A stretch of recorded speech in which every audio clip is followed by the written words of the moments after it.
علیہ الصلاۃ والسلام۔ بسم اللہ الرحمن الرحیم۔ میں نے ذکر کیا تھا جب ہم سورہ ہود پڑھ رہے تھے، 2 رکوع وہاں تھے مسلسل حضرت نوح کے حالات کے بارے میں، 2 رکوعوں پر مشتمل یہ پوری مکمل صورت ہے۔ بسم اللہ الرحمن الرحیم۔ انا ارسلنا نوحا الی قومہ، ہم نے بھیجا تھا نوح کو اس کی قوم کی طرف، انذر قومک من قبل ان یاتیہم عذاب علیم، کہ خبردار کر دو اپنی قوم کو اس سے پہلے کہ آ دھمکے ان پر ایک دردناک عذاب۔ قال یا قوم انی لکم نذیر مبین، کہا انہوں نے اے میری قوم کے لوگوں میں تمہارے لیے ایک صاف صاف خبردار کرنے والا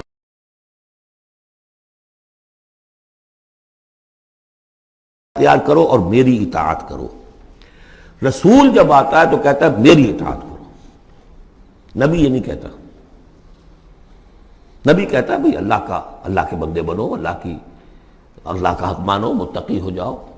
یہ پرسنل میری اطاعت، یعنی عبد اللہ واطیعون، اللہ کی بندگی کرو، میری اطاعت کرو، یہ رسول کا مقام۔ حضرت یوسف نے نہیں کہا کہ پہلے میری اطاعت کرو، تم تخت چھوڑو میں بیٹھوں گا یہاں، تم کون ہوتے ہو بادشاہ؟ بادشاہ رہا، اور وہاں اس کے چیف سیکریٹری کہہ لیں یا فوڈ منسٹر کہہ لیں، جو بھی کہیں، بہت بڑے عہدے پر فائز رہے۔ اور انہوں نے یہ نہیں کہا اس قوم سے کہ تم ایمان نہیں لاؤ گے تم پر عذاب آ جائے گا اور تمہارا بیڑا غرق ہو جائے، کچھ نہیں۔ نبی جیسا کہ میں نے کہا بار بار، جو نبی کسی معین مشن اس کے حوالے نہ کر دیا جائے کہ جاؤ اس قوم کی طرف، جاؤ اس شہر کی طرف، اس وقت تک وہ نبی ہے۔ جب اپوائنٹمنٹ آرڈر مل جاتا ہے تو اب وہ رسول ہے، اب وہ جائے گا تو کہے گا، اللہ کا نمائندہ بن کر جائے گا کہ میرا حکم ماننا پڑے گا تمہیں۔ I am his representative, you have to obey me. وَمَا أَرْسَلْنَا مِن رَسُولٍ إِلَّا لِيُطَاعَ بِإِذْنِ اللَّهِ وَمَن يُطِعِ الرَّسُولَ فَقَدْ أَطَاعَ اللَّهَ، جو رسول کی اطاعت کرتا ہے وہ تو اللہ کی اطاعت کرتا ہے۔ تو رسول اور نبی میں یہ فرق ذہن میں رکھیے۔ یغفر لکم من ذنوبکم، اللہ تعالیٰ تمہارے کچھ گناہ معاف کر دے گا۔ یہ بن کیوں کہا، سارے گناہ نہیں کہا۔ اس کی تعویل یہی ہے، میں سمجھتا ہوں صحیح ہے بالکل، کہ ایک ہے وہ گناہ کے جو اللہ کے حقوق میں ہو رہے ہیں، اللہ انہیں معاف کر دے گا، لیکن حقوق العباد کے گناہ اللہ معاف نہیں کرے گا۔ اس کا تو لین دین ہوگا، ڈیبٹ کریڈٹ ہوگا، تمہاری کچھ نیکیاں ہیں تو ان بندوں کو دے دی جائیں گی کہ جن کے تم نے حق جو ہے غصب کیے تھے، جن کی عزت پر حملہ کیا تھا، تہمت لگا دی تھی، ان کا اپنی کو نیکیاں دینی پڑیں گی۔ نیکیاں تمہاری نہیں ہیں تو ان کے کچھ بدیاں ہوں گی، تمہارے کھاتے میں ڈال دی جائیں گی۔ یغفر لکم من ذنوبکم ویؤخرکم الی اجل مسمی، اور تمہیں بحیثیت قوم ایک اجل مسمی تک مزید a fresh lease of existence, اور تمہیں زندگی دنیا میں گزارنے کا موقع دے دے گا۔ ان اجل اللہ اذا جاء لا یؤخر، جان لو کہ جب اللہ کا مقرر کردہ وہ وقت آ گیا تو پھر اسے کوئی مؤخر نہیں کر سکے گا۔ لو کنتم تعلمون، کاش کہ تمہیں معلوم ہوتا۔ اب جو فریاد کر رہے حضرت نوح، ابتدا میں تو ان کی فریاد میں نقشہ ہے کیسے کیسے انہوں نے دعوت دی ہے، کس طرح اپنے آپ کو ہلکان کیا ہے۔ قال رب انی دعوت قومی لیلا و نہارا، انہوں نے عرض کیا پروردگار میں نے تو دن رات اپنی قوم کو بلایا ہے، رات کو بھی دن میں بھی۔ فلم یزدہم دعائی الا فرارا، میری اس دعوت نے، تبلیغ نے ان میں سوائے فرار کے اور کسی چیز میں اضافہ نہیں کیا۔ وَإِنِّي كُلَّمَا دَعَوْتُهُمْ لِتَغْفِرَ لَهُمْ، اور میں نے جتنا ان کو پکارا، دعوت دی تاکہ اے پروردگار تو ان کو مغفرت فرمائے۔ جعلوا اصابعهم فی آذانہم، انہوں نے اپنی انگلیاں جو اپنی کانوں میں ٹھونس لی۔ واستغشوا ثیابہم، اپنے کپڑے بھی خوب مڑ لیے اوپر تاکہ کوئی آواز میری ان کے اندر نہ جائے۔ وَأَصَرُّوا، یہ سواد والا ہے اصرار، اور وہ ضد کی، انہوں نے اڑ گئے۔ واستكبروا استكبارا، انہوں نے استکبار کیا، بہت بڑا استکبار۔ ثم انی دعوتہم جہارا، پھر اے پروردگار میں نے انہیں بلند آواز سے بھی پکارا۔ ثم انی اعلنت لہم واسررت لہم اسرارا، یہ سین والا اسرار ہے۔ پھر میں نے ان کو اعلانیہ بھی پکارا اور خفیہ بھی، علیحدہ جا کر پی پی کالز بھی کی۔ فقلت استغفروا ربکم، میں نے ان سے کہا اپنے رب کا سے استغفار کرو۔ انہ کان غفارا، یقیناً وہ بہت بخشنے والا ہے۔ یرسل السماء علیکم مدرارا، وہ چھوڑ دے گا آسمان کو تم پر دھاروں میں، یعنی بارش برسے کہ معلوم ہوتا ہے کہ وہاں بھی کوئی قحط پڑا ہوگا، جیسے کہ مکے میں قحط پڑا جو ہم پڑھ چکے ہیں سورہ دخان میں، یا جیسے قوم فرعون کے اوپر قحط آیا تھا بالسنین۔ تو یہ قحط ختم ہو جائے گا، آسمان سے جو ہے موسلادھار بارش ہوگی۔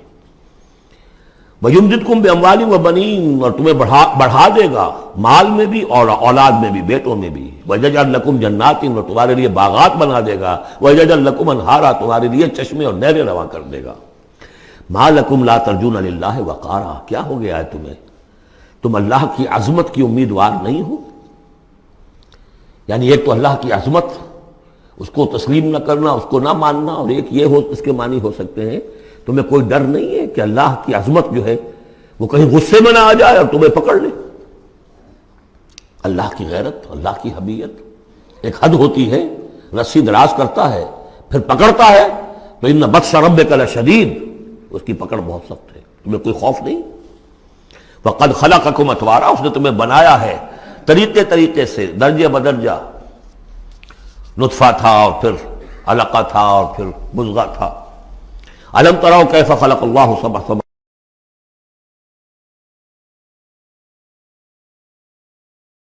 وجعل القمر فیہن نورا وجعل الشمس سراجا، ان آسمانوں میں اس نے رکھ دیا ہے چاند کو کہ اس میں اجالا ہے، روشنی ہے. وجعل الشمس سراجا، اور سورج کو رکھ دیا ہے کہ وہ ایک چراغ ہے.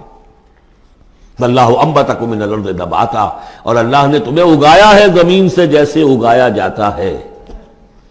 زمین ہی سے یہ ساری روئیدگی ابھری ہے، زمین ہی سے تمہاری خوراک بھی آ رہی ہے، اسی سے تمہارا جسم بن رہا ہے، پل رہا ہے، بڑھ رہا ہے.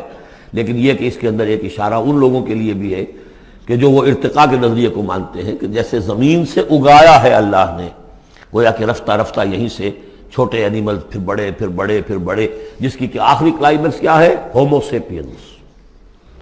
واللہ انبتکم من الارض نباتا واللہ عالم.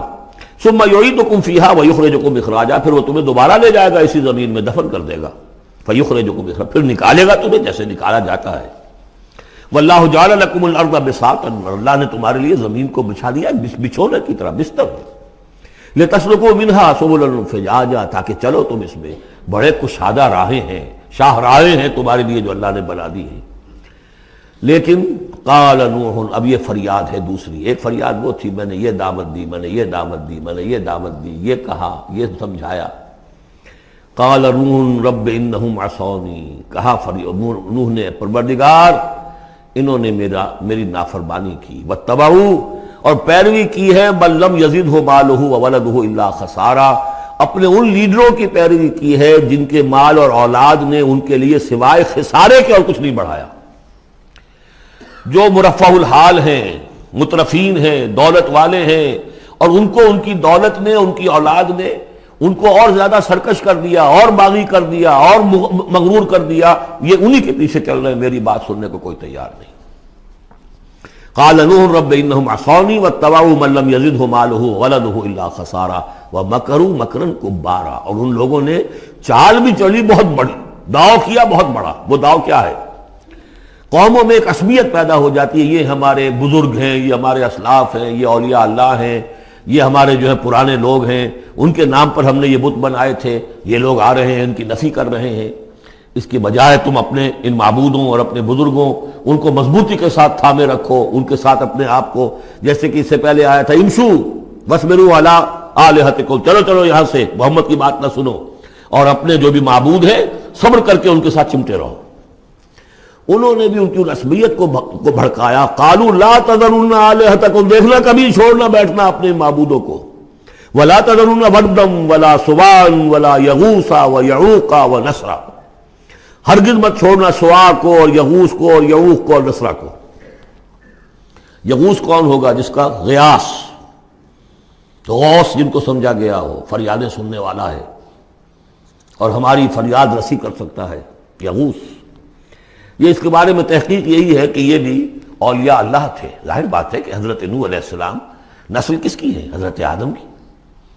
پھر ان سے پہلے انبیاء ہوئے ہیں، شیث تھے، ادریس تھے علیہم الصلاۃ والسلام. تو ان میں اچھے لوگ بھی تھے، اولیاء اللہ بھی تھے. لیکن پھر جب کفر آیا، شرک آیا، انہی کی یہ ہے کہ کچھ تمثیلیں بنا دی گئیں. پہلے صرف ان کو سلام کرتے تھے یا عزت کرتے تھے، ٹھیک ہے ہم ان کی عزت کرتے ہیں. میں نے اپنی آنکھوں سے دیکھی ایک تصویر، ماڈل ٹاؤن لاہور میں ایک صاحب کے بڑے نیک آدمی تھے، بڑے متقی آدمی.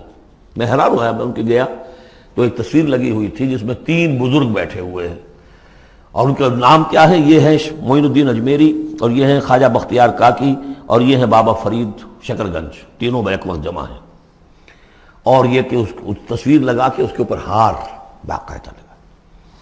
یہی چیز بڑھتے بڑھتے پھر بتوں کی شکل اختیار کر لیتی ہے. تو تدریجاً ہوتا ہے، یہ ایک دم تو نہیں ہو جاتا. یہ ملتان کی زبان میں کہتے بندہ تھیندے تھیندے تھی جاتا ہے، ہوتے ہوتے تھوڑا تھوڑا تھوڑا تھوڑا وہ کہاں سے کہاں پہنچ گیا پتہ نہیں چلتا کہاں سے کہاں پہنچ جاتا ہے. تو مت چھوڑنا انہیں. ولا تذرن آلہتکم ولا تذرن ودا ولا سواعا ولا یغوث ویعوق ونسرا وقد اضلوا کثیرا ولا تزد الظالمین الا ضلالا. انہیں تم بہتوں کو بہکا دیا تو اے اللہ اب ان ظالموں کے لیے سوائے گمراہی کے اور کسی چیز میں اضافہ نہ کر. یہ ہوتی ہے آخری جب دل جل چکا ہوتا ہے، غیظ کی کیفیت ہوتی ہے نبی میں، جیسے کہ حضرت موسیٰ نے کہا تھا پروردگار اب یہ ایمان نہ لائے فرعون جب تک یہ عذاب دیکھ نہ لے، اس لیے جو ستم کے پہاڑ ہم پر توڑے ہیں اب اگر تو نے ایمان کی توفیق دے دی تو یہ تو پاک صاف ہو گیا، سارے گناہ معاف ہو جائیں گے اس کے، اب یہ ایمان نہ لائے. یہ معاملہ ہوتا ہے. ولا تزد الظالمین، اے اللہ اب ان ظالموں کے لیے مت اضافہ کر مجھے گمراہی کا. مما خطیئاتہم، اپنی ان خطاؤں کی وجہ سے وہ غرق ہو گئے. فادخلوا نارا، داخل کر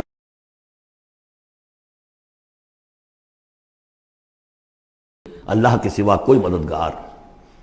وقال نوح، اب سخت ترین حصہ آ رہا ہے اس دعا کا.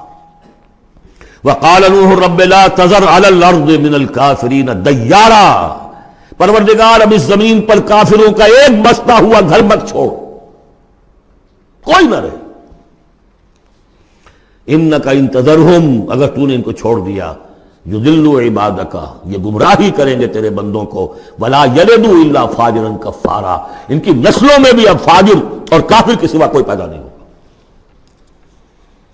ان کی سرشت بگڑ چکی، پرورٹڈ ہو چکے ہیں.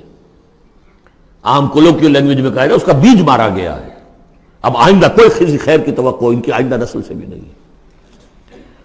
اس سے زیادہ سخت دعا شاید اللہ کے کسی بندے نے نہ مانگی ہو.